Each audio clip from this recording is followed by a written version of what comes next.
Did you know? In a recent interview with French gaming publication GameCult, Miyamoto revealed that the pieces of the Triforce in The Legend of Zelda were originally going to be electronic chips, and the game's story would take place in the past and in the future. And because the hero of the game was the link between these two time periods, they named him Link. Although time travel was used in later games, a futuristic setting has never been used. Nintendo focused more on a fantasy setting for the game. This is actually what inspired Link's design. Miyamoto loved Disney and drew inspiration from their portrayal of Peter Pan. It's possible that drawing inspiration from Peter Pan had other effects on the Zelda series, such as both Link and Peter playing the flute, both fight their own shadows, both are accompanied by a fairy at some point, and the Kokiri are ageless, just like the children of Neverland.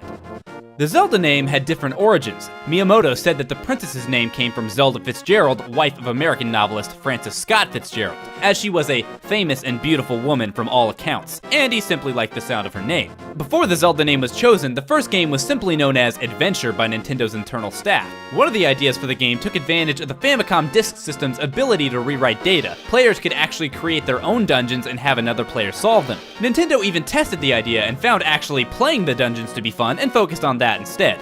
Nintendo started work on The Legend of Zelda at the same time as Super Mario Bros. And separated their ideas for gameplay mechanics into two different categories, ideas that would work for Mario and ideas that would work for Zelda. The thinking was that Super Mario Bros. Should be linear, but that The Legend of Zelda should be the complete opposite.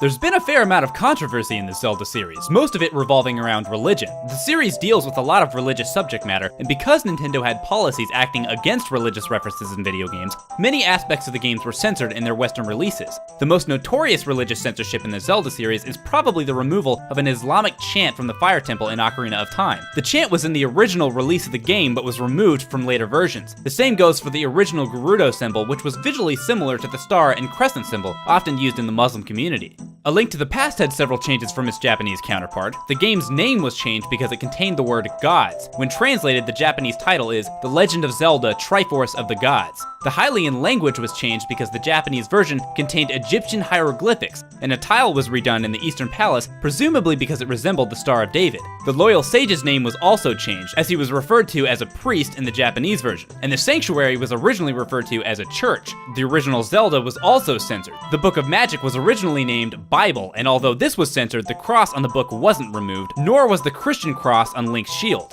The censorship wasn't all based around religion. The Skull Kids in Ocarina of Time originally had black skin and bold lips. This was another case of a Nintendo character resembling the stereotype blackface. There was similar controversy in the Pokemon series with the Pokemon Jinx. Jinx design was revised, and it seems Skull Kids was revised around the same time. With the release of Majora's Mask, the Skull Kid character received a beak instead of lips in the Japanese version, and a straw-like face texture in the international release.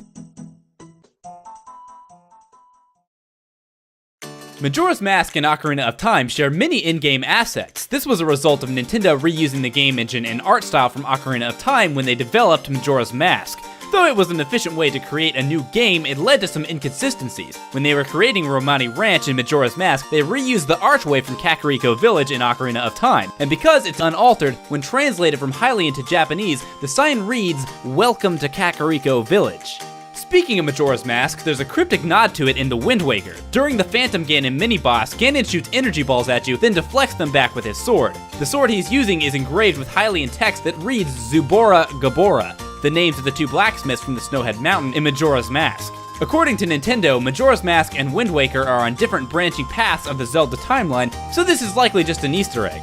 If you use the Tingle Tuner while in the Tower of the Gods, you can find a 5-part story called The Legend of the Fairy. This story talks about a fairy who appeared before the hero of time and helped him by supplying him with maps. This legend is based on Tingle's role in Majora's Mask, but since the events in Majora's Mask took place on a separate timeline, it's not possible for them to exist in The Wind Waker, making this another non-canonical Easter egg in the Zelda franchise. Another interesting bit on Wind Waker is that there's an unused audio file for the water spirit Jaboon. The file makes it sound like Jaboon is wailing in pain.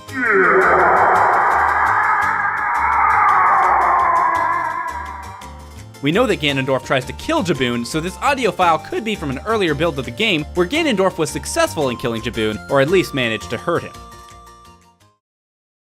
In issue 225 of Nintendo Power, it was revealed in an interview with Nintendo developer Yoshiaki Koizumi that the final boss battle with Ganon in Ocarina of Time was going to be very different. Ganon was originally gigantic. and Link would have to scale his massive body to deal blows similar to how you defeat bosses in Shadow of the Colossus. The idea was scrapped because of issues with the camera, as it could be confusing to the player because it never showed Ganon's entire body. Rendering the colossal Ganon at a steady frame rate would also have proven a strain on the N64's hardware. The concept was eventually reused in another Nintendo game, being the inspiration for the Super Mario Galaxy boss, Megaleg.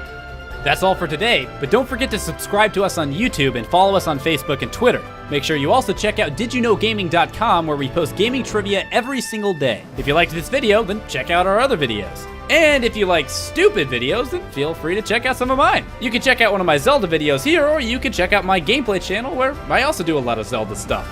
The choice is yours.